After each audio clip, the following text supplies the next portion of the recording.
You know, for a long time I thought communication was just about talking, about saying things clearly, using the right words, and hoping that people would understand my message. But as I started learning more throughout the mass media classes, I realized that communication was far beyond words. It's not just what we say, but also how we say it, why we say it, and who's behind the message that I'm trying to share.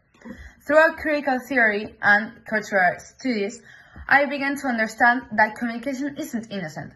The media, for example, doesn't simply show us reality, but it helps us build it. It influences what we think about, what we value, and even what we believe is normal. Cultural studies taught me that meaning isn't fixated. It's created and recreated by people, by us, within culture. Every song, every ad, every post that we see carries an idea, something, sometimes even an ideology.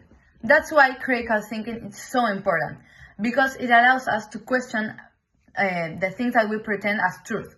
It helps us see that mass media messages aren't neutral. They are shaped by interests, power, and perspective. When we talk about the mass media, we have to recognize how much influence it has. Throughout the agenda setting, the mass media decides what topics we talk about and how we talk about them. And when a few companies own most of the mass media, we lose plurality. We stop hearing different voices and we end up repeating the same ideas without noticing it. This connects to the idea of hegemony, when certain ways of seeing the world became so common that they feel natural even when they benefit only a few people. The mass media becomes an opinion maker, constructing point of views that shape how we understand society. Sometimes this leads to manipulation and misinformation, but not through lies, but by controlling which information we get and which information we don't get. One example that sums up all of this information is a music video of Papota from Catrera and Paco Moroso. At first, it looked like a chaotic and funny video because of the music and the bright colors, but when we start analyzing it, we can see that it's a strong critique to the media where we live in. It mocks how obsessed we are with the appearances, with the fame, and with the consumption. It then exaggerates everything to make us see how ridiculous our need for constant attention has become.